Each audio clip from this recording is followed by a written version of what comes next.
And so I'm going to go ahead and call the meeting. I will call the meeting to order. This is Representative Jean Poppe. I'm the chair of the House Ag and Food Finance and Policy Division. And this meeting is to be held in accordance with House Rule 10.01, which is posted online. And I know that we do have a quorum based on the number of members' phones that are connected. And I believe everyone who is wanting to be a participant as well is also on the line now. So we will probably hear from some other people other than members throughout the meeting. But the first thing we have on our agenda is the approval of minutes. So Representative Brand, would you like to move adoption? Good morning, Madam Chair. I would like to move adoption of the minutes from the April 30th, 2020 meeting. Thank you. The minutes from the April 30th, 2020 meeting are, that motion has been made. The minutes were posted online and also sent to you by Mr. Cosby. So are there any comments or questions?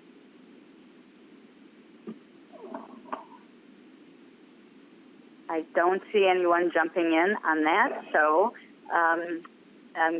everyone can unmute your phones. I'm just going to ask for a voice vote. And so all those in favor, say aye. Aye. Aye. And those opposed, say nay.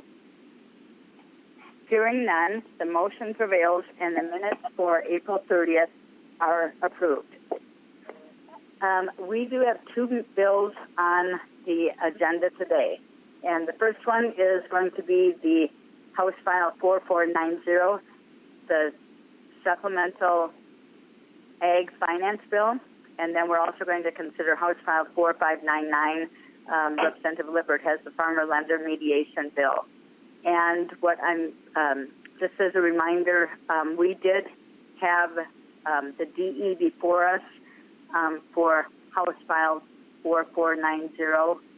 And again, everything should be, was posted on the division website, but also should be available to you. You should have received it, including the DE1 amendment. We have an A2 amendment to the DE1, and then the spreadsheet that reflects that, DE1 with the amendments by A2. And also, Mr. Sullivan put together an informal kind of mock-up or engrossment, which incorporates the A2 amendment into the DE. So you can kind of see it all together, and you don't have to go line by line to try to figure out how to look at that.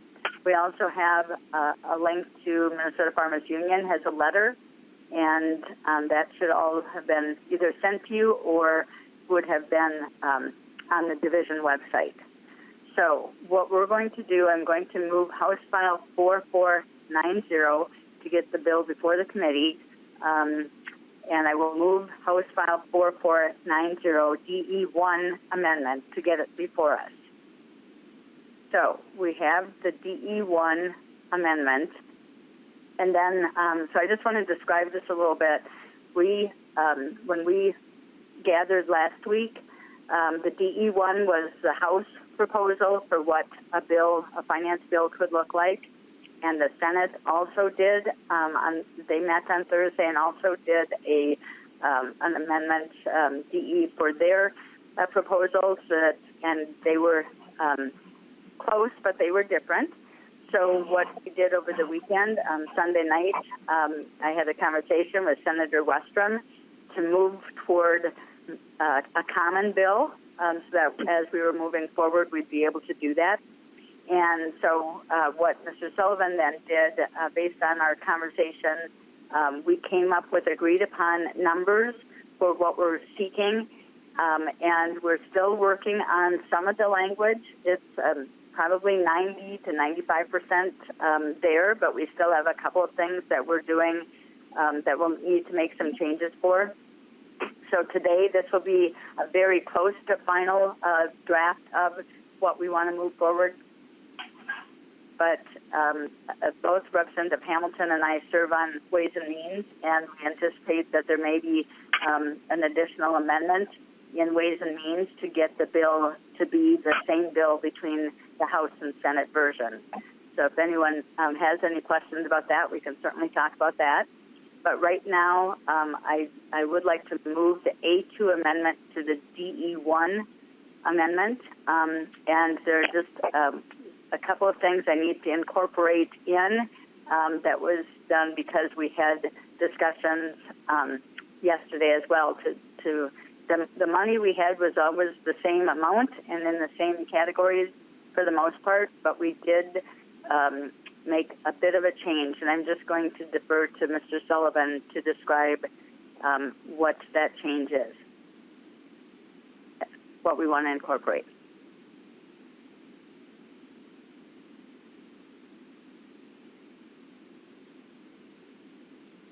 Am I still on? Oh, hello, Madam Chair. Yes, Mr. Sullivan. Madam Chair and members, this is Colby Sullivan with the House Research Department. The changes that the Chair wishes to incorporate into the A2 effectively reduce the additional funding for the Department of Agriculture's Rural Mental Health Program from $50,000 to $40,000 of new money and make a corresponding increase of $10,000 to the supplemental funding for the Farm Advocates Program. And that would go from $50,000 to $60,000 of new money. So in order to accomplish those changes in the A2 amendment, it's necessary in the A2 on page 1, after line 2, insert the following two commands. First one is page 1, line 8, delete $4,046,000 and insert $4,036,000. And page 2, line 27, delete $100,000 and insert $90,000. So that completes the reduction to the Department of Agriculture's rural mental health funding from 50 to 40. And then there are two more changes to make the corresponding increase to Farm Advocates. And that's on the A2 amendment, page 1, line 18, delete $7,558,000 and insert $7,568,000. And then on line 19 of the A2 amendment, delete $317,000 and insert $318,000. And that's the end of the changes that the Chair wishes to incorporate into the A2 amendment. Excuse me, Mr. Sullivan. Thank you, Mr. Sullivan. Representative Cleburne. Thank you very much. Did you say on line 1.18 it's insert $7,568,000? Because I am reading 558. Madam Chair and Representative Cleburne, that's right. Yes, Mr. Sullivan.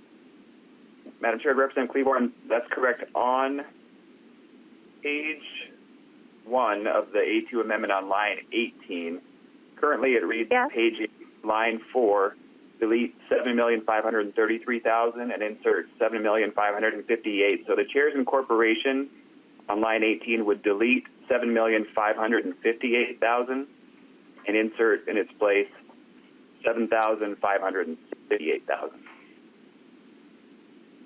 Thank you. Does that make sense, Representative Cleburne?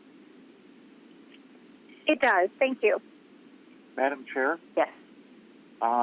Yes, Representative Poston? Thank you, Madam Chair. Could you go back through the numbers on line 1.19, please? They don't seem to match. They don't seem to match what Mr. Sullivan just said either. Madam Chair, Mr. Sullivan, and members of the committee, the change is on line 1.19. Currently, in the A2 amendment, that line reads: page 8, line 29, delete $292,000 and insert $317,000. And the Chair's change would delete $317,000 and insert $318,000 on that line. Thank you. Thank you.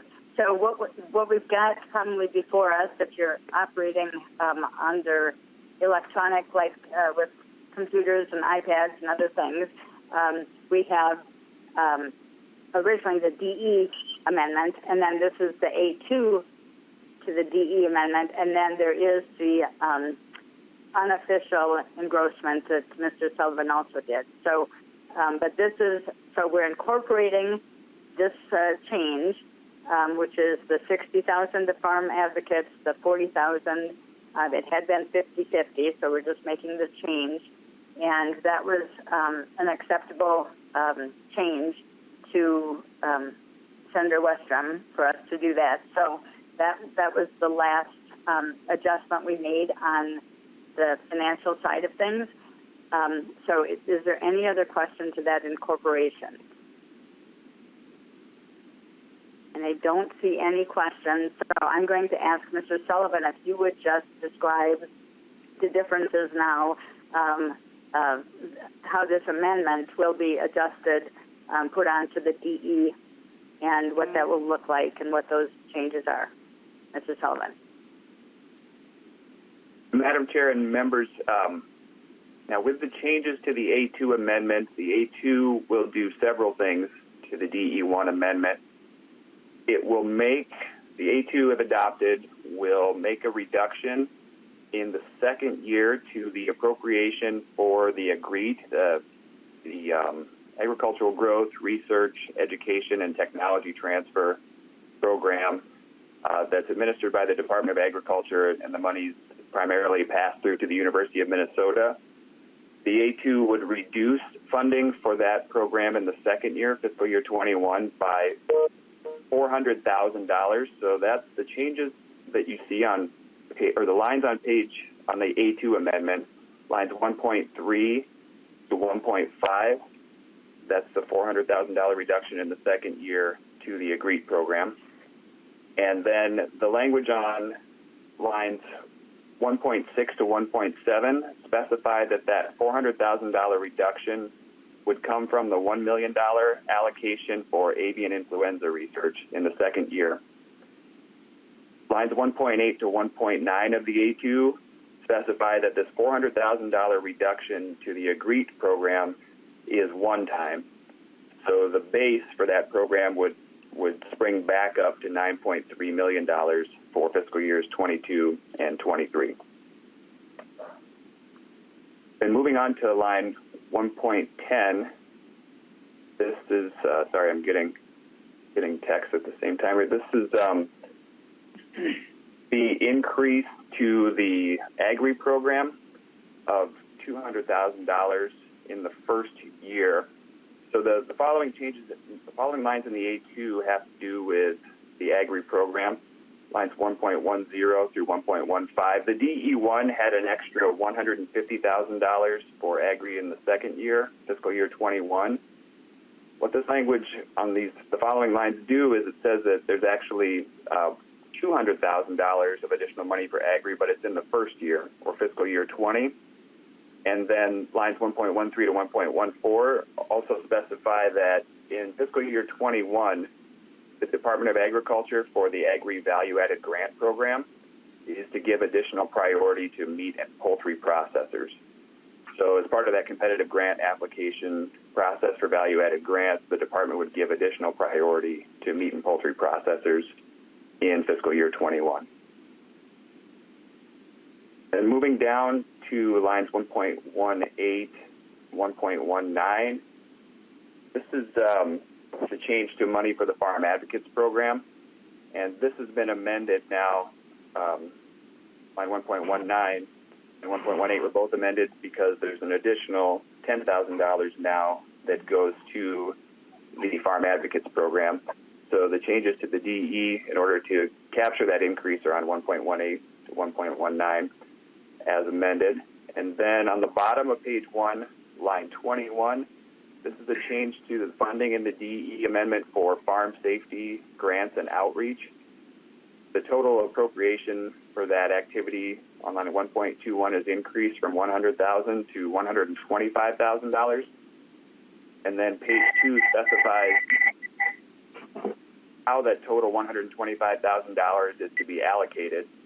like 2.2 to 2.4 specify that of that amount, $75,000 would be for grain storage facility safety grants. So none of the money could be used for the rollover protection safety program, the ROPS program.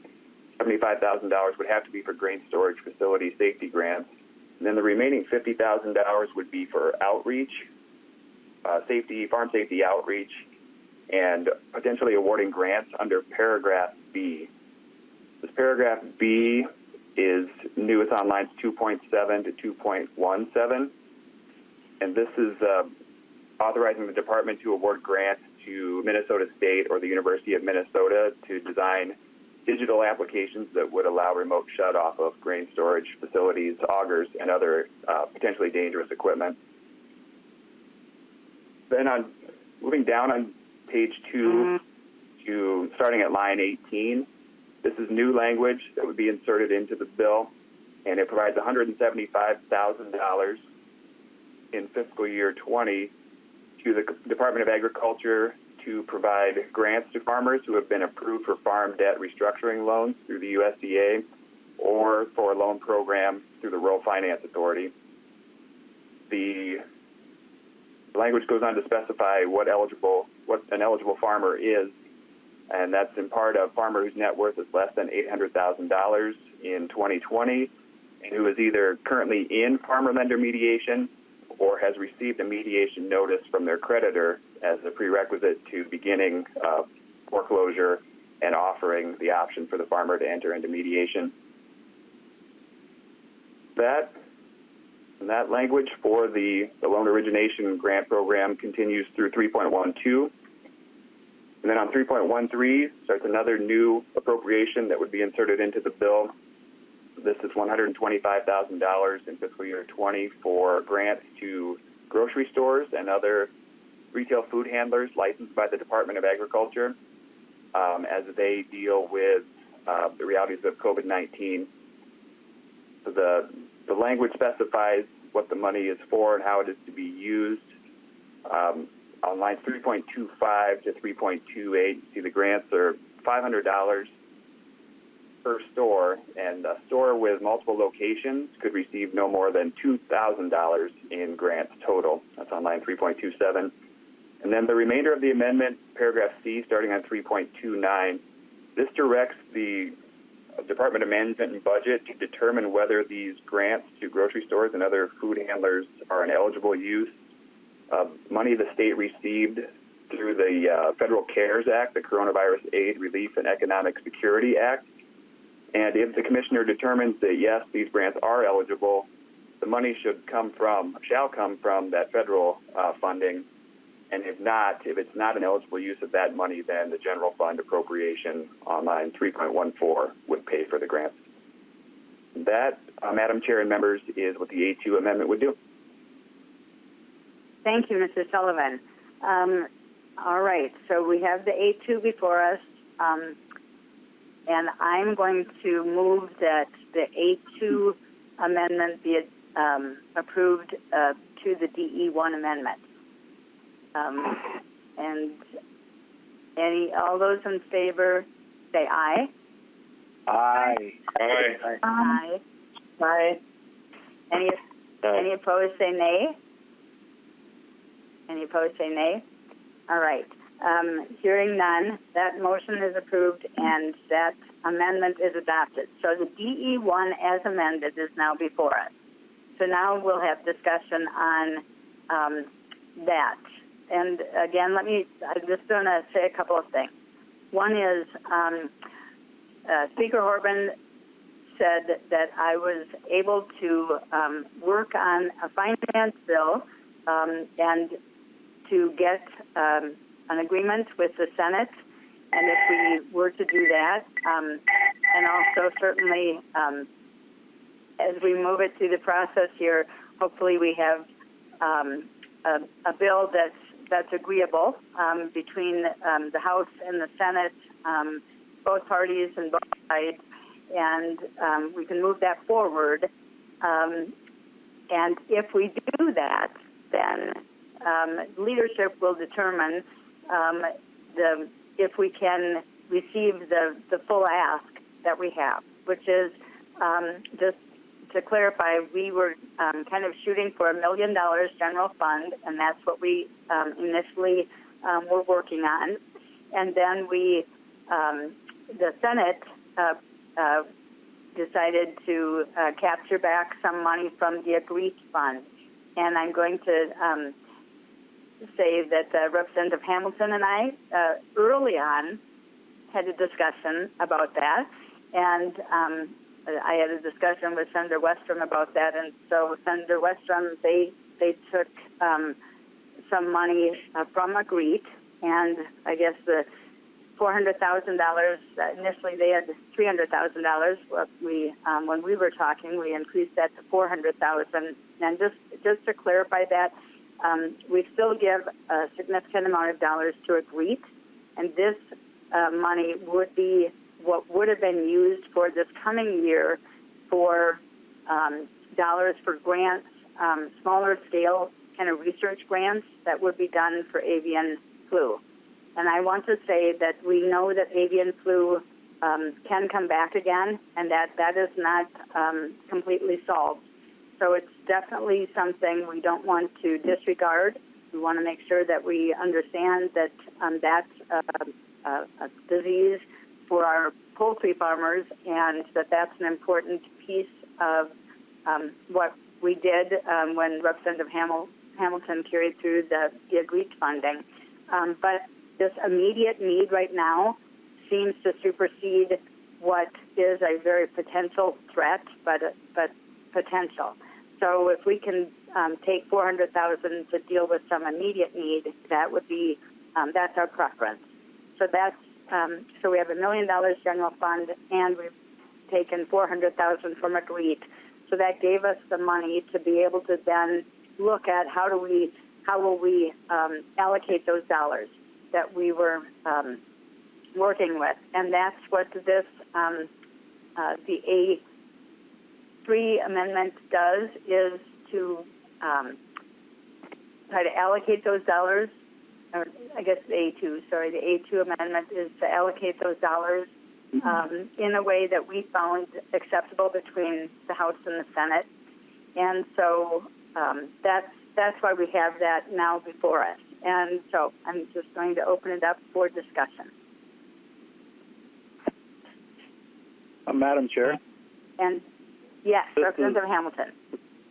Thank you, Madam Chair. And yes, I would just like to concur that you and I have been talking about this, and I appreciate the conversations that you're having with the Senate as well. And my commitment to my colleagues on the GOP side, as you mentioned before, if there's any changes, I'll make sure that everybody's informed on those prior to going into Ways and Means and on our side of the aisle. So, again, thank you for your work on this, Madam Chair. Madam Chair. Thank you, Representative Hamilton. Yes, Representative Eklund. No, this is Miller. I mostly just wanted to tell you that sorry I'm late, but I am. Okay. I am here now. Okay. But that's all I wanted to let you know. Okay, I did great. listen. I did listen to your explanation of the amendment, and it sounds good. So I appreciate the work on it. Thank you. Okay, thank you. You know, the one thing about an Uber conference call is I don't know. Maybe it's I just don't have a fourth screen to be able to look to see who's speaking. But so I apologize if I've gotten the wrong person. But yes, so thank you. I think yes, Representative Hamilton. Back to your point. There's a couple of areas where we think that there might be some language change necessary. One is on the loan origination fee, because right now we're saying that is really at 100%, and that might be something that we would. The Senate, when we talked to them, they mentioned 35% of the fee would be covered, but that wasn't in their language. And what we did when we created the A2 was to take language from their bill. So I think there's still work to be done there, and that would open it up to more farmers to be eligible for that.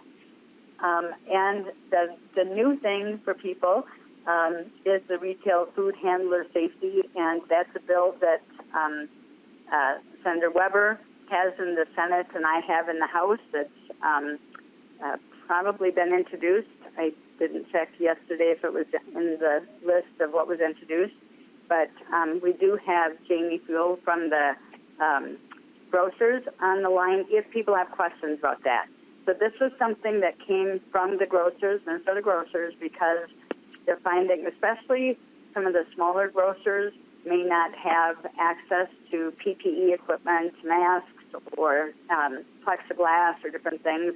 So this allows them to have some dollars to be able to set up their, their counters and their the counter space and the workers a little bit differently. So if people have questions, Jamie's on the line and can answer those. Madam Chair, have questions. Yes, Representative Anderson. Thank you, Chair Poppe. And then I have a couple of other questions, too.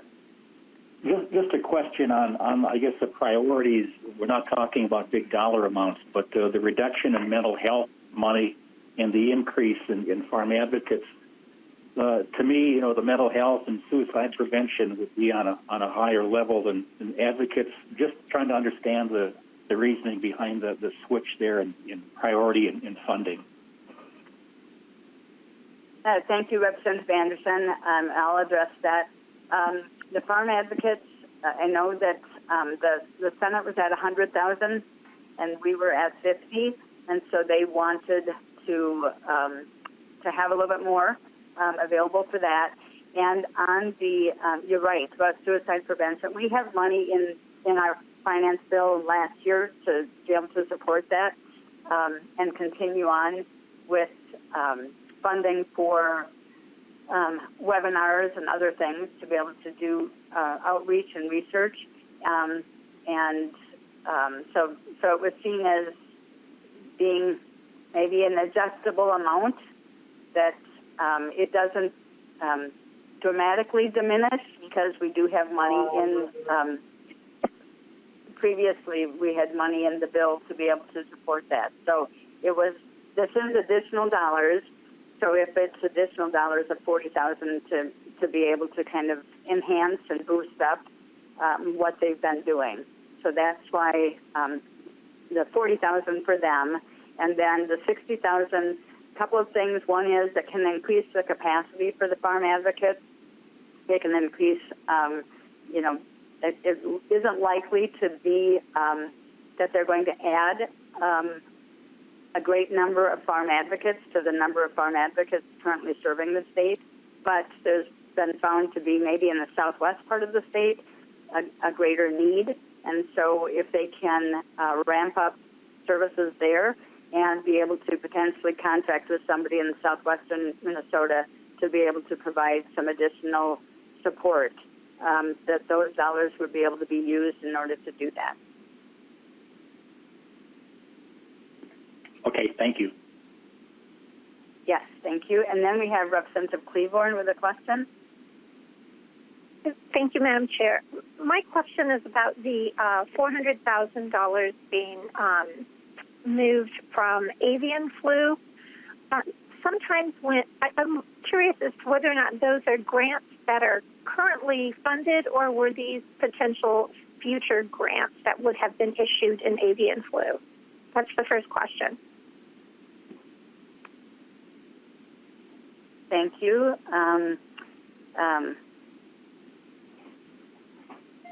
Okay, so so that question is, so those are future grants. Okay. So those are, so they're, those, yes. Okay, so they were future grants that would have been funded, not current work that is ongoing. I just want to be clear about that. That is correct. Okay, perfect. Then I don't have that's all I needed to know. Thank you. Yes. So in,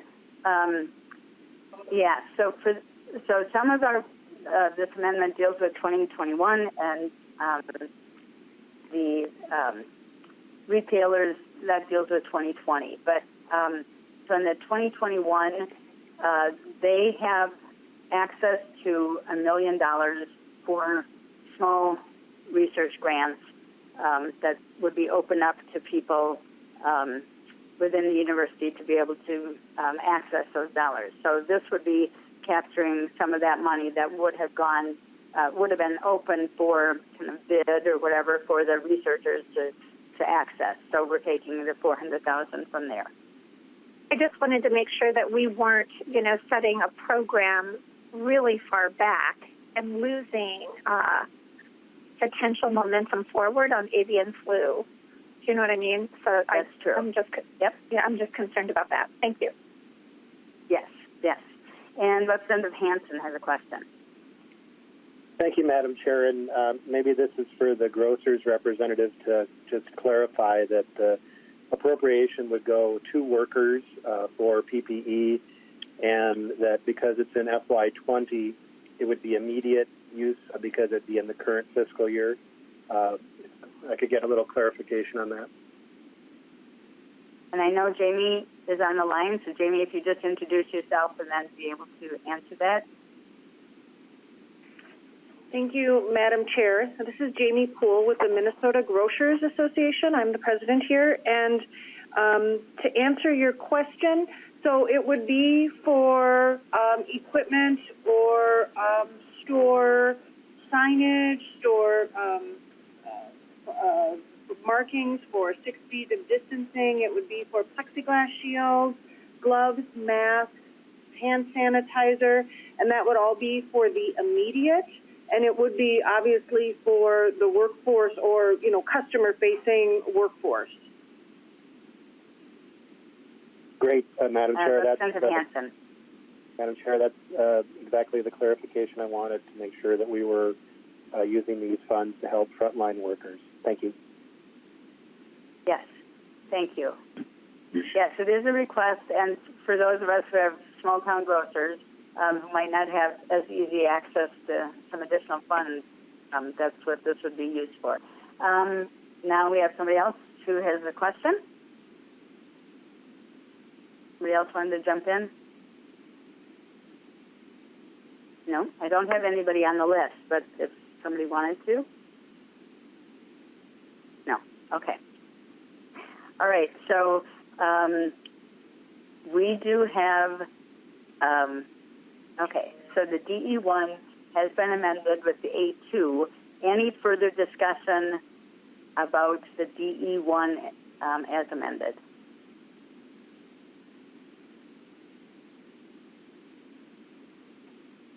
I don't hear any. Again, as things might be adjusted, including after today, we may know if there's even, we are asking for $1 million in general fund. So if after today we find that there's not going to be $1 million available to this budget to be able to support what we've got, there may be adjustments and changes that will be necessary to be made. And I'll be working with Senator Westrom on that, but also with Representative Hamilton as the lead. And since he and I both are on Ways and Means, as a few others of our committee are as well, but Representative Hamilton and I should be able to then carry forward what we will need to be able to do in order to get this bill passed by the Ways and Means and onto the floor. So any further questions about the DE as amended? And I don't see anybody, so I'm going to say now this will be, we're going to do a roll call because this will be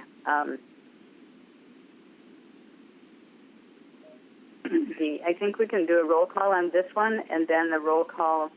I guess this is the DE, so we could do this by voice vote, and then we can do the House File 4490 as a roll call. If people want to do that, I guess, unless if somebody says that you want to roll call on this, please let me know. Otherwise, this vote will take, which is the DE, we will do this by voice vote then. So if everybody takes their mute off, and I am going to call for this, so it's the DE amendment as amended to put on House File 4490. So all those in favor say aye. Aye. Those opposed say nay. I don't hear any, so that motion approved, and the DE1 amendment as amended has been added to House File 4490. So now we have House File 4490 as amended before us. So final questions, comments before we take a roll call vote. So Representative Brand, I believe you had a comment? Yes, Madam Chair. Thank you for all the hard work that I know that you and others have really done on this bill. The issues are great in agriculture right now. Of course, we're dealing with farm advocates and rural mental health, and we're talking about lender mediations here in a little bit. This is all in the backdrop of a global pandemic where we're really not sure if we're even going to have a target this year. But we do know that any resources that we have are going to be scrutinized and looked at and decided on what we're going to be able to spend. I really sincerely hope that our federal partners are also listening to our discussions today in the Senate and in Congress, because we really need to be looking to our federal partners for help as well. We can only do so much as a state, but rural mental health and farm advocates, all of the different things, lender mediation, difficulties with bankruptcies, all of these things are also important things that are not just happening in Minnesota, they're happening across the country. So thanks again for working with the Senate, working with everybody to get this bill the way it looks today. But I'm really hopeful that we can continue to count on our federal allies for the help we need to do the most good for people in Minnesota.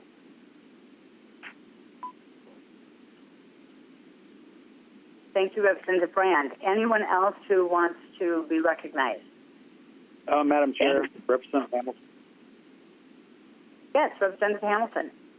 Thank you, Madam Chair. I just quickly like to say thank you to the staff who's done a wonderful job under these unprecedented times, keeping us organized and updated on everything that's taken place with the amendments, the scheduling of meetings, et cetera. Done a fantastic job considering everything's going on. So thank you. Thank you. That's yes, we all appreciate our staff, and they have been doing exceptional work. So thanks for mentioning that. Anybody else? Anderson here, Madam Chair. All right. Yes, Representative Anderson. Thank you, Madam Chair. And again, I add my thanks, too, to all those involved in the entire legislature, really, for allowing us to continue our business. A couple of questions and a clarification. On the grocery store incentives, is there going to be some kind of how are we going to get the word out to these smaller local grocery stores in terms of making this program available to them? I have a question about that. And then on the priority of meat and poultry processing, I assume that's going to be to our small town locker plants, that type of thing. And just then a clarification on the loan origination grant program. I believe Mr. Sullivan said the USDA or RFA loan applications, but correct me if I'm wrong, but the RFA does not have a loan origination fee, so this would just be for the USDA loans. Am I correct on that, Madam Chair? Thank you, Representative Anderson. Yes, I believe you are correct that RFA doesn't have a loan origination fee, so I think it would be for additional loan dollars, but we have a couple of people on the line that I'm going to call a friend and have provide some answers. And so just to back up to your retail food handler, I think both Peter Chessis and Jamie Poole would be able to maybe respond to that. So I'll start with Jamie. Did you have a response to that? Thank you, Chair, yes, Madam Chair, and Representative Anderson.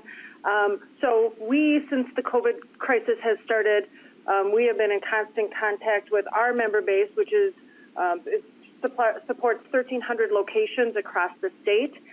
They get a daily correspondence from us of all compliance and issues and best practices. If there are any opportunities for grants or funding to try and support them through this time, so we would continue on that. We also have conference calls twice a week at this point that they are all eligible for as well. We post it all on our website, and it is also public, so whether they're a member of ours or not, they can still get that support. We also are working with the Department of Ag on, I think we're on 3 or 4 different task force and working group, so we would work with them to support that as well. And we also work in conjunction with the rural grocers through the U of M, so we would put it out that way. So, and again, the way the dollars have been structured is really designed to give that support to the smaller grocers that really need assistance. And I'll be honest, since this started in mid-March, you know, the evolution of what best practices look like and the things that you need to put in place, and we don't project this in trends or anything in changing anytime soon, continues to evolve. So I appreciate your consideration in this funding, because it is going to be really important, especially to those rural folks, and we will do everything in our power to ensure that that gets out there. Thank you. And then I'm going to have Peter Chessis respond perhaps to that. And then I think I misspoke. Aggie bonds for the loan origination fee from RFA do have an origination fee. But I'll let Mr. Chessis get online and be able to clarify some of that. Mr. Chessis. Thank you, Madam Chair. For the record, my name is Peter Chessit, Director of Government Affairs at the Minnesota Department of Agriculture. Yes, to the outreach, we will be working with our partners, such as the Grocers Association and others, to ensure that our grocers know of this opportunity. Obviously, we are in constant contact with our grocers as well, so we're pretty confident that we can spread that information out there effectively and pretty quickly. And then, Madam Chair, you are correct. There is only one loan program in the RFA that does have an origination fee. That's the Aggie Bond loan program. I don't believe we have a lot of participants in that particular program, but I do also have my colleague, Matt McDevitt, who is the supervisor of the RFA, on the line in case there are further questions about that. Okay, thank you. And then I think there was one other question that Representative Anderson had, and now I am not sure if I recall what that one was. Representative Anderson. Thanks, Madam Chair. Just a question to the Department of Ag, priority to meat and poultry processors. Would that be our, again, small town locker plant? So who are we going to target in that priority? Yes. Okay, Mr. Chessit. Thank you, Madam Chair and Representative Anderson. Yes, this would be to the small town meat processors or the smaller processors in general. I think to date, the largest company that has already received an Agri value-added grant is Lawrence Meat out of Cannon Falls, and they have approximately 100 employees, but the majority of all the other recipients are even smaller than that. So this would definitely be targeted to those smaller processors moving forward.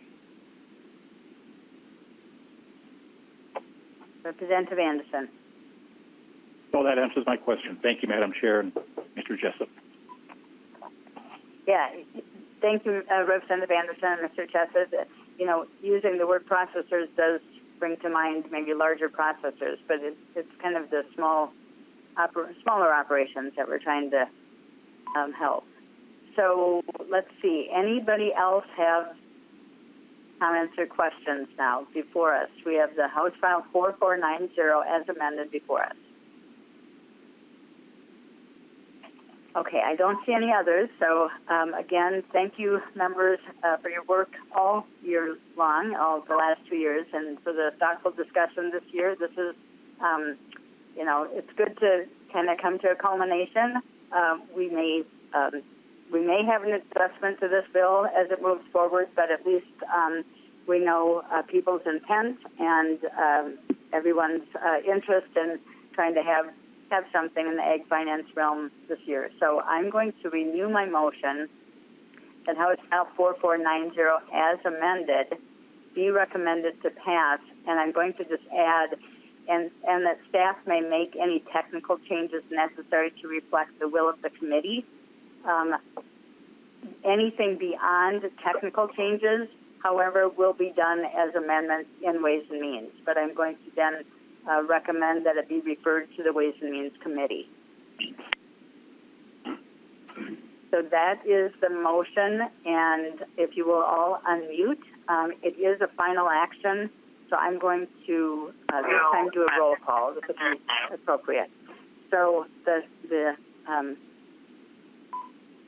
Carl or Nancy will take the roll. Carl? Chair Poppe. I vote yes. Poppe, aye. Vice Chair Brand. Aye. Brand, aye. Representative Hamilton. Aye. Hamilton, aye. Representative Anderson. Anderson, aye. Anderson, aye. Representative Eklund. Aye. Eklund, aye. Representative Hansen. Hansen, aye. Hansen, aye. Representative Keel. Aye. Keel, aye. Representative Cleaborn. Aye. Cleaborn, aye. Representative Lippert. Aye. Lippert, aye. Representative Lewick.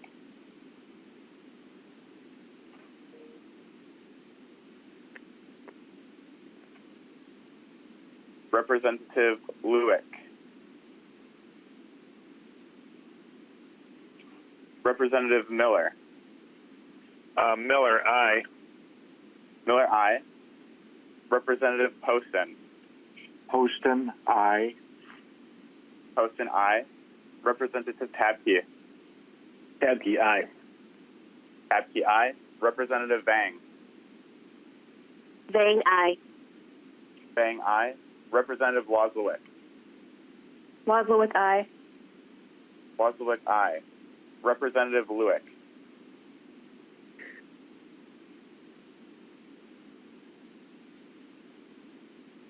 The result of the roll is 14 ayes, 0 nays. Thank you, Mr. Cosby. So I'll just offer one more time. Is there Representative Lewick, we may have lost on the line, if he would like to Madam be Chair. recognized and reported? Yes. Madam Chair. Yes. I don't know what happened to my phone here, but it went off right when we started. But Lewick votes aye. If it's not too late. Very good. Lewick, aye. We will that's excellent. So now the final vote total is 15 votes ayes. in favor. Yes, 15 ayes and 0 nays. Thank you. Glad that we were able to get you on. The motion prevails, and House File 4490 as amended is off to Ways and Means. So that's good work, everyone. Thank you for that. And, yes, the staff, we all are very fortunate to have good, strong staff. But we have another bill up. So we're going to take up next House File 4599. Representative Lippert has the Farmer Lender Mediation Extension. This was a bill that was introduced on 428. And Senator Goggin has the Senate companion. So it is one, we did extend initially a 60-day extension, but beyond that, that's what this bill is seeking to do. So Representative Lippert, would you like to move your bill? Yes, Madam Chair. I move that House File 4599 be recommended to be placed on the General Register. Thank you, Representative Lippert.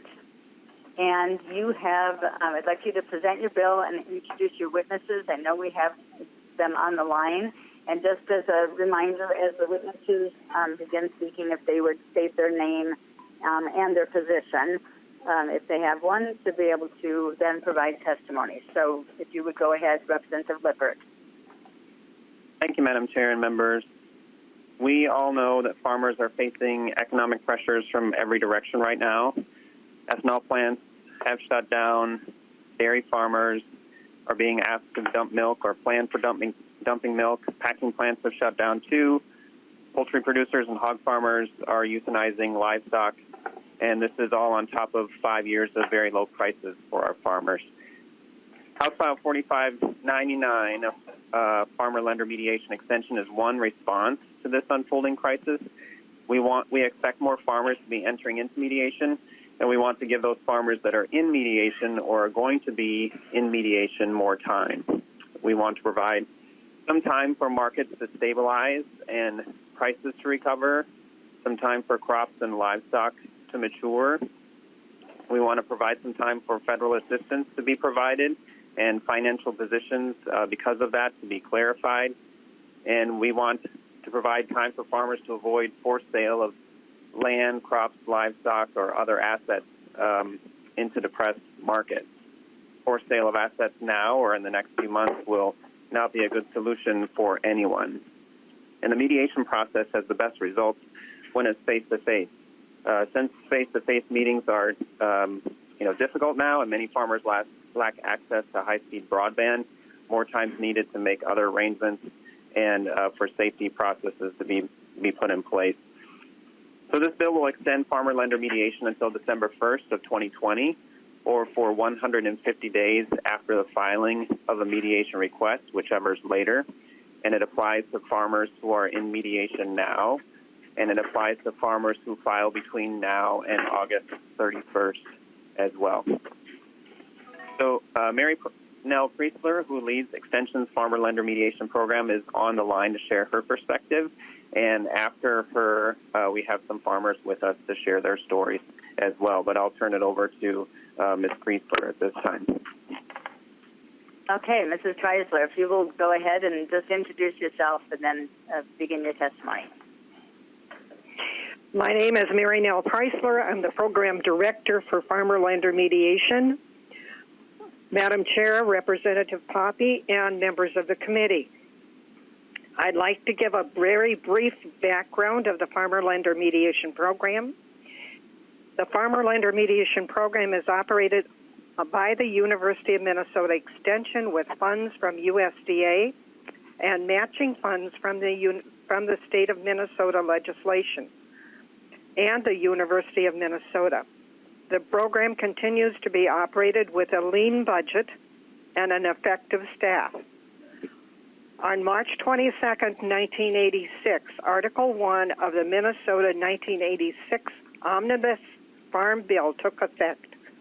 This law, the Farmer Lender Mediation Act, codified as Minnesota Statutes 583.2 to 583.32, instituted mediation of delinquent agricultural debts. The Act provides for mediation between creditors and farm debtors of credit issues, repayment of delinquent loans, alternatives to farm foreclosure, and other collection remedies. It recognizes mediation as an alternative to the adversarial process often involved in debt collection proceedings. The Act was amended by the legislature and extended to June 30th, 2022. This state mandate affects the public policy, social, legal, and economic dimensions of conflicts in agricultural as well as family and community issues. The Farmer Lender Mediation Program uses neutral mediators to help farmers and lenders work out solutions for managing agricultural debt.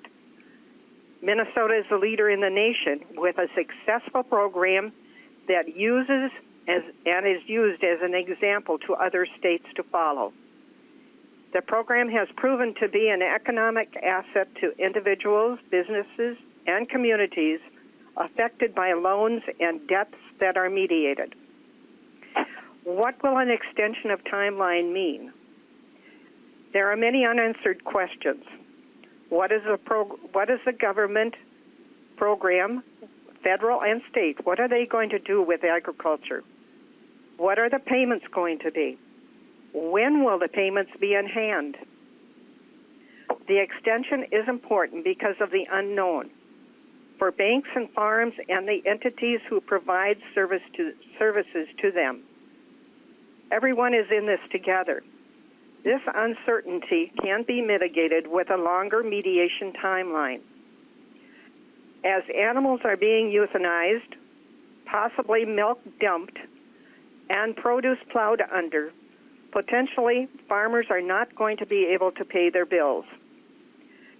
If farms can be foreclosed on, all security values will drop, and the banks will be in a negative collateral position, which is worthless to everyone. Not only would families lose their farms, but we would lose Main Street and potentially the banks. Time is needed by all industries. I had a case last week where one of the options was to refinance with another lender. According to the farmer, the other lender said he wouldn't even be able to look at an application for another month or two. He is so far behind. Farm Service Agency representatives said that the government payments are most likely coming, but when and how much is unknown. Everything is taking longer because all communication is done over the phone, not face-to-face. And there is so much uncertainty in agriculture. At this time, mediation is using conference calls to have mediation sessions. This is proving to work, but it takes time. Information is not readily available. Broadband technology is a problem. Lenders may be working from home and do not have the technology they need. There are areas in Minnesota where broadband technology is poor to not available. We have tried Zoom. It has worked. However, the process is intimidating to those who are not comfortable using it. There is difficulty exchanging information, continuous changes in cash flows, balance sheets, when looking for options and changes in operations. Access to information files, current information, loss of nonverbal communication. Anxiety is higher on the phone. Tempers seem to be shorter. There's more chance of a lack of respect. And we need to clarify statements continually. The University of Minnesota Extension is the administrator of the program. Currently, they are on a hold for face-to-face meetings until June 30th. When we go back to face-to-face sessions, there are situations to address. We use public places as meeting rooms, courthouses, libraries, churches, extension meeting rooms. Even with safe distancing, we are often in a small room. Meeting in a closed area with people with unknown health issues, asymptomatic COVID-19. Who is responsible to adhere to the COVID-19 protocol?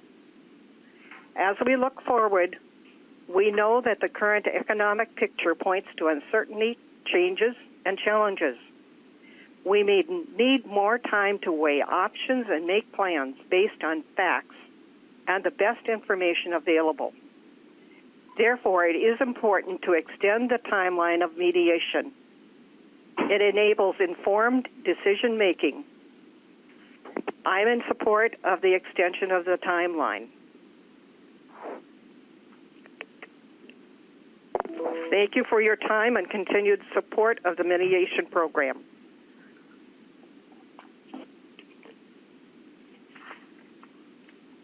Thank you, Ms. Preisler. And then Representative Lippert, your next testifier. Thank you, Madam Chair. We have Bonnie Haugen with us, who's a farmer from Canton, Minnesota. All right. Welcome to the committee, Ms. Haugen. Please just state your name and then provide your testimony. Thank you. Can you hear me okay? Yes, we can. Okay. Thank you. I am Bonnie Haugen from Canton, Minnesota, down in the southeast corner of Minnesota. And I want to thank you, Chair Poppe, and the rest of the Ag Committee. It's one of the benefits of doing this testifying by phone is that I did not need to get myself fancied up and drive 2.5 hours up there, find my spot, and drive back. I can drive in the cities, but I much prefer my cow lanes to the traffic lanes in Minneapolis, St. Paul. I do want to say what I typically say when I testify and talk about the farming crisis or the farming situation or anywhere. Farming truly is everybody's bread, butter, and water. And I thank you as elected officials for your concern and your time and effort in any of these agriculture issues. So back to myself a little bit. I'm a grazing dairy farmer by Canton, Minnesota. In 1993, we bought these 230 acres that we farm on. And it was corn, soybeans, and I have some serious hills on this farm, though we're 50 miles from the Mississippi River. And we purchased shortbred heifers, and we've been a grazing dairy farm ever since. Now, a grazing dairy farm, in general, of course, there's always outliers for all kinds of situations, but in general, we are more profitable than a lot of the confinement dairies. We may not have as high a gross dollars, but we also, in general, have less expenses. Now, but even so, the last 5 years in particular has been very difficult with income sources, market prices changing and making it more difficult. We have never needed to consider bankruptcy, but this COVID situation has changed things drastically in such a hurry. And for many of the reasons that previous people, both Todd and our Mary Pfizer, stipulated and talked about, it is even more difficult now. We did our dairy operation net worth at the end of 2019, and then we did it again on April 20th. And our net worth on the dairy operation alone went down 60%, 2/3, 66% actually. So we said, okay, we think, depending on what's coming down the pike, we're not concerned we need to go for bankruptcy right now, but we need to start taking a look at this. So if we do, we have some idea what's going on.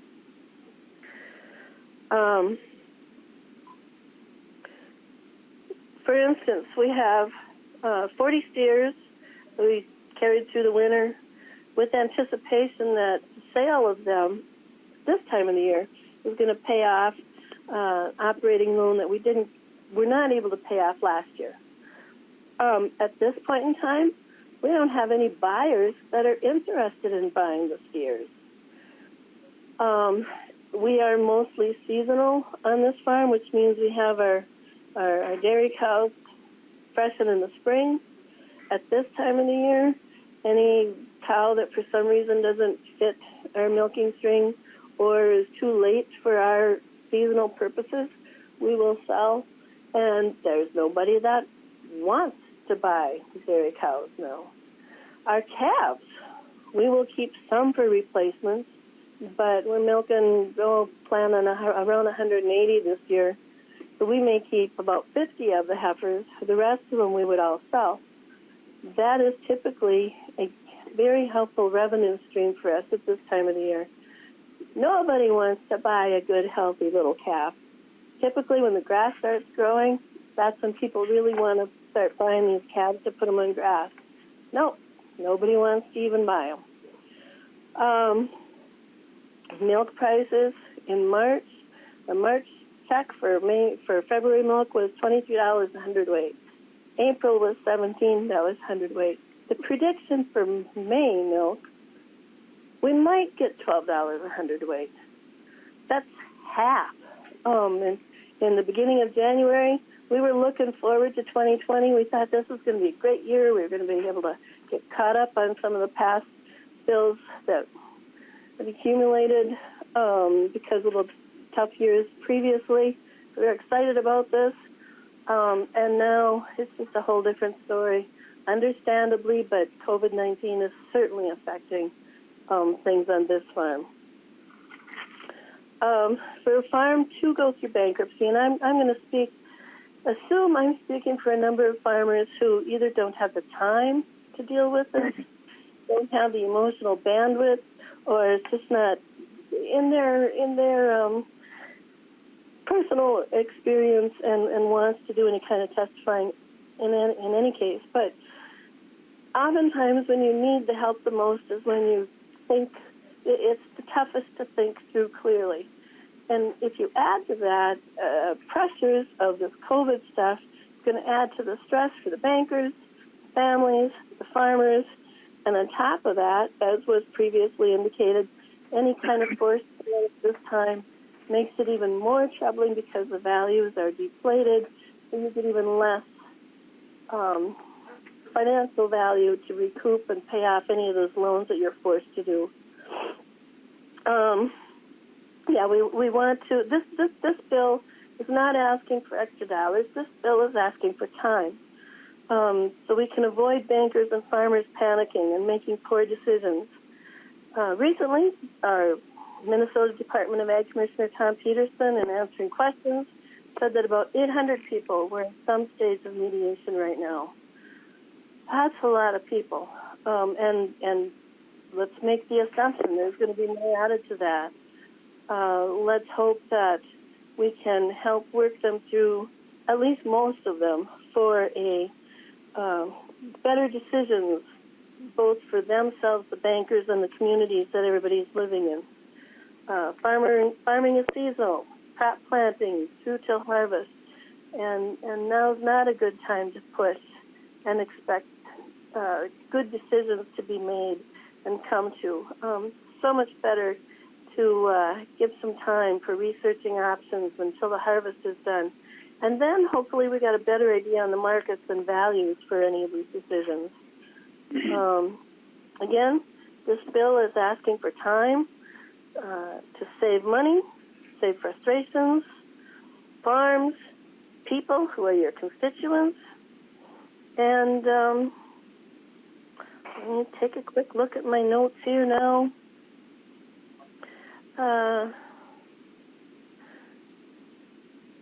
Certainly mediations are best in person.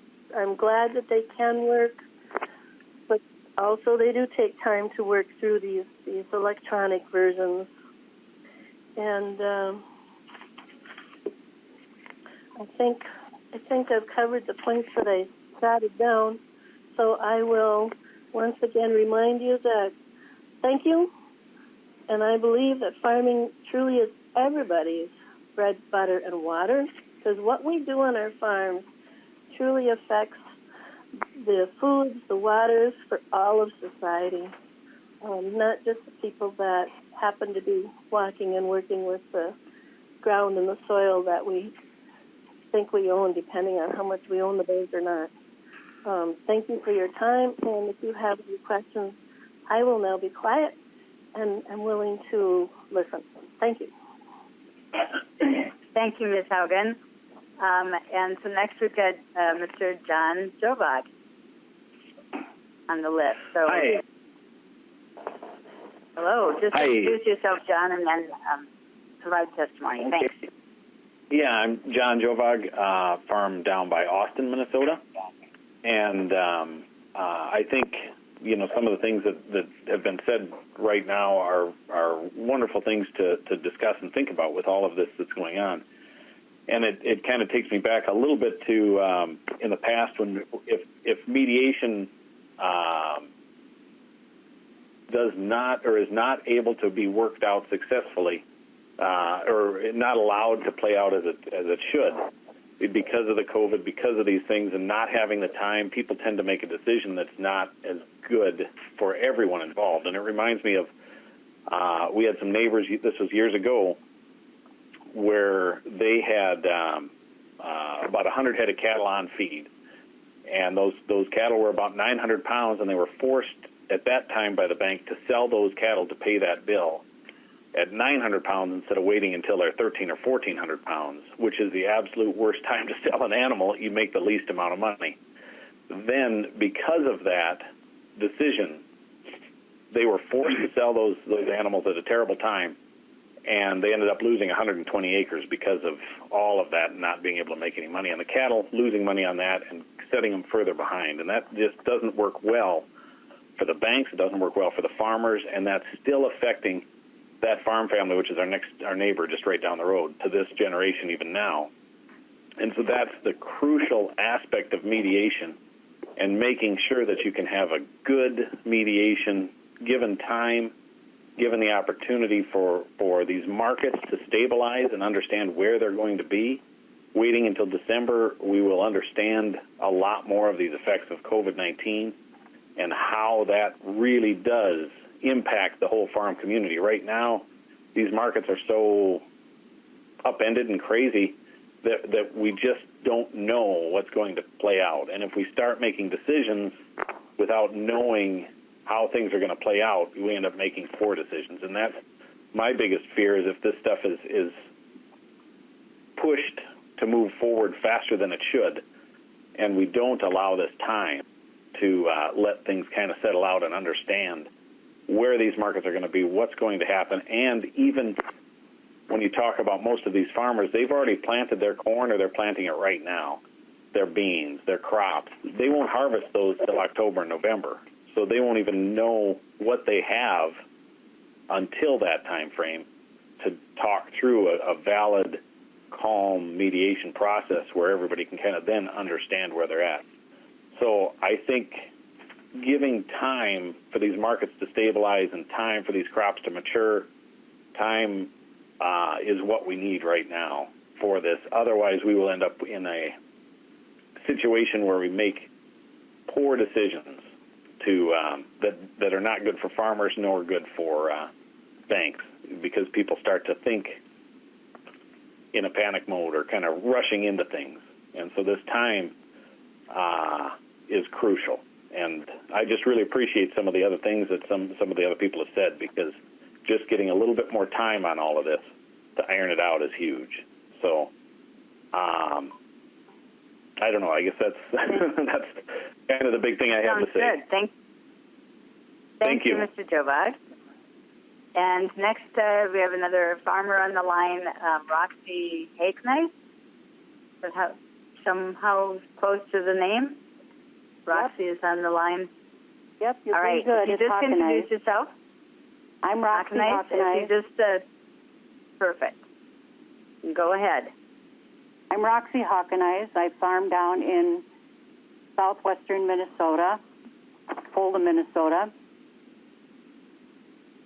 Thank you, Madam Chairwoman. I am testifying today on behalf of my husband, Keith, and myself, on behalf of House File 4599, the bill to extend mediation through harvest to December 1st. We are farmers. We have farmed almost 50 years now in our little corner. It is our life and livelihood. We have 2 sons that grew up here on the farm, and they both live on farms also. They have sons, and they all just love it. In December, the bank called in our loan. Bad news for us. We are now in mediation, and because of COVID-19, have been unable to meet in person with our farm advocate, our mediator, or the bank in mediation since then. With the much appreciated 60-day extension of mediation that you have provided to farm families, our legal deadline for mediation is set to end on about May 22nd. The bank wants us to sell some ground right now. The cattle prices and grain prices have taken an extreme drop since we started our mediation. We have visited with some people about buying some of our ground, but right now, money is tightening up, We have to figure our way through a capital gain issue if we do sell, and we still have to have a positive cash flow for the remaining debt that needs to be restructured. If we could have some help with the fees transitioning our loan to an FSA guarantee, that would be good for us because it relieves the bank of 90% of the risk. We hope that program is available as we work through mediation. We have a lot of intense mental strain here. We need more than just counseling. We need the time through December 1st to work with our farm advocate, who is also overloaded with cases like. We need the help to guide us. We need the help to guide us to a path that my husband Keith and I have a home to live in and hold together at least part of our farm. This year is really bad for all farmers. Our mediation time runs out on May 22nd. We are asking you as legislators to act now. Give us a chance and give our Minnesota farmers, like us, the time needed to get through COVID-19. We are farmers and we love doing what we do. We know that it is important that you as legislators invest in the research necessary to get ahead of virus 19 and disease that can attack our livestock. COVID-19 has struck us. So please support us as farmers with time and financial resources. As the human component of the livestock industry, we want to stay here where we are. We need some help right now, not later, now. Farmers are special people. We have a heart and we care. Please value those of us who farm the land and raise the livestock for our nation's food security. And I also like to add that what the other people testifying is awesome. We need help and we need it right now. Thank you. Thank you, Ms. Hawkins. Nice. And I know that those are all the people that I had on the list to testify, but I want to just have people notice that Mr. Odie Jansen provided a letter in support of this bill, and the Minnesota Farmers Union has a letter that is online for the last bill and this bill, so just be aware of those. And I think at this point, Representative Lippert, I don't think you have any more in-person testifiers, so I'm going to go to questions. And Representative Cleaborn has a question or comment. Thank you, Chair Poppe. This is really just a comment. As many of my colleagues know, I am a professional mediator, and while I don't do farmer mediations, I would like to just echo the things that we've heard from our testifiers today. When an individual is able to go to mediation, it not only helps come up with creative solutions for each individual situation, because no two situations are ever the same, but it also recognizes the human dignity of each person as they're going through this very difficult process. So I would like to just say thank you to Representative Lippert for bringing this bill forward. I would really encourage my colleagues on the committee to say yes to this important piece of legislation. Face-to-face is critical. It's not something that can be done over the phone as effectively. And it is about recognizing that these are generational farms. They are their homes. They are a person's life work. So I just want to make sure that we keep that human dignity piece in front of this as we are also trying to solve a financial problem. Thank you very much. Thank you, Representative Cleaborn. Other questions or comments? Madam Chair. I have Representative Keel. Yes, Representative Keel. Thank you. Thank you. I kind of lost you there for a minute. I checked back in. I would like to contribute to this conversation as a farmer. As you all know, in the House, there are very few ag farmers occupational in the legislature, and I live in the northwest corner of Minnesota. As I speak right now, there are some farmers that have been able to put in a little bit of crop over that as in framing. So what my son plans to do tomorrow, I'm sure, is not happening. There's water standing in my field. So unless God provides sun and wind, we're going to be quiet for a few more days. Now, we're not late like southern Minnesota because our growing season is shorter, but we can still put soybeans in well into May and sugar beets. But I would like to point out we heard from farmers from southeastern part of Minnesota that these issues are blanketing all of Minnesota. I am hearing from my farmers who are raising cattle, hogs. I have lots of crops in South Minnesota, but and the crops that are being put in, and some are being put in, but it is not a good start to the farming year to be able to look forward to the year with hope that, I'm hopeful that things will get better, but I do realize that this is going to be stressful till December and well in the future, because one bad year does not make up, usually not make it up in 1 year. As these farmers have testified, it's multiple problems for a long time.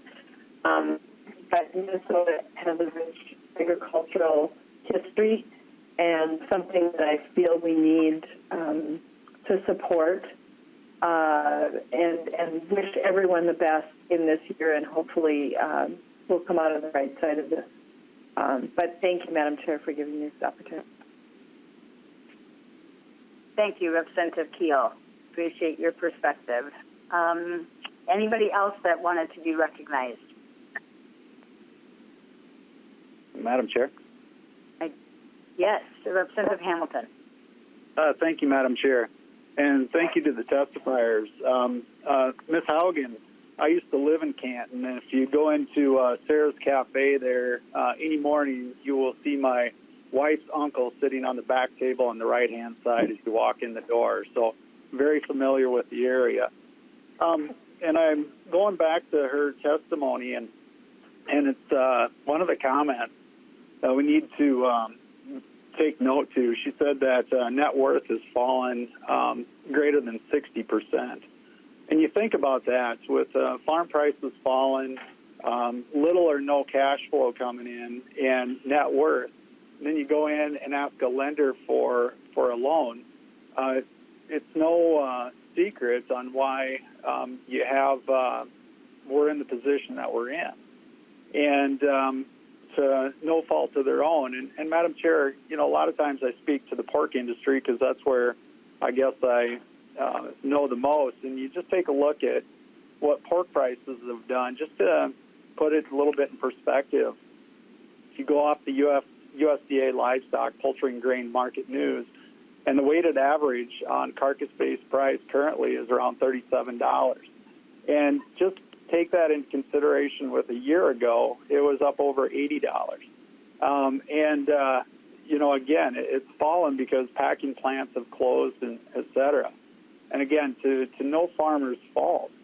So I guess what I'm trying to say is I appreciate all the testimony from the testifiers, and there is a need to do this. So I'd ask for people's support. Thank you, Representative Hamilton. And I don't see anybody else that is seeking recognition. I think we all do appreciate the testifiers today, the stories that they've told, the situations that they're all in. It weighs on all of us. So that I know it weighs on some people a bit more, and I appreciate that you took the time today to provide your testimony and provide your information. So we have this bill before us, and Representative Lippert, do you have some concluding comments? Thank you, Madam Chair, and I also want to thank the testifiers today for sharing their stories and for comments from the committee as well. We want to help farmers weather the storm, and it's important for farm families and our rural communities, and it's important for our food supply too. So I appreciate the opportunity for this bill to be heard and for support for this bill as well. So I will renew my motion that House File 4599 be recommended to be placed on the General Register. Thank you, Representative Lippert. That motion is before us. And since this is final passage, we're going to do a roll call. I'll have Carl take the roll. Everyone can unmute their phones when the time comes for them to vote. So, Mr. Kazi, go ahead and begin the roll call. Chair Poppe? Aye. Poppe, aye. Vice Chair Brand? Brand, aye. Brand, aye. Representative Hamilton? Aye. Hamilton, aye. Representative Anderson? Anderson, aye. Anderson, aye. Representative Eklund? Eklund, aye. Eklund, aye. Representative Hansen? Hansen, aye. Hansen, aye. Representative Keel? Aye. Keel, aye. Representative Cleavorn? Aye. Cleavorn, aye. Representative Lippert? Lippert, aye. Lippert, aye. Representative Lewick? Lewick, aye. Lewick, aye. Representative Miller? Miller, aye. Miller, aye. Representative Poston? Poston, aye. Poston, aye. Representative Tabke? Tabke, aye. Tabke, aye. Representative Vang? Vang, aye. Vang, aye. Representative Wozlewick? Wozlewick, aye. Wozlewick, aye. The result of the roll is 15 ayes, 0 nays. Thank you. So with the vote being 15-0, the motion prevails and House File 4599 will be sent to the General Register. Thank you for that. That does complete our agenda. Thank you for your patience. This may be our last meeting of the year, but we don't know for sure because if there are other issues, and we do know we have issues in agriculture, so we may have some additional meetings either during regular session or in future special sessions. But if this is the last meeting, I do want to thank members, Vice Chair Brand, the GOP lead, Representative Hamilton, all of the members that for your contributions this, the past 2 years. It's been a great honor to serve you as chair, so I appreciate that. Thank you also to our partisan and nonpartisan staff. For nonpartisan staff, Mr. Colby Sullivan, researcher, and Mr. Ken Savory, our fiscal analyst. Tremendous people, tremendous job. We've got partisan staff, Harry Miracle and Bennett Smith. They do good work for us in our caucuses. And certainly Nancy Conley as the CA and Carl Cosby as our CLA do tremendous work. And I appreciate that everybody has been doing what they need to in these really trying times and managing the technology and making sure that we are staying on top of things and beginning and concluding on time as well. So I appreciate that everybody's been engaged in this process, and thank you so much today. I think we've got 2 good bills moving forward, and I would hope that we can get them across the finish line. One thing that we may be considering will be trying to either combine finance and policy and or this bill is going to the General Register. It's a standalone bill, but if it gets into either finance or policy or rolled into one, that would work too. So I appreciate that everybody's been engaged and involved, and I see nothing else before the committee. Thank you for your time, and enjoy your day. The meeting is adjourned. Have a good day.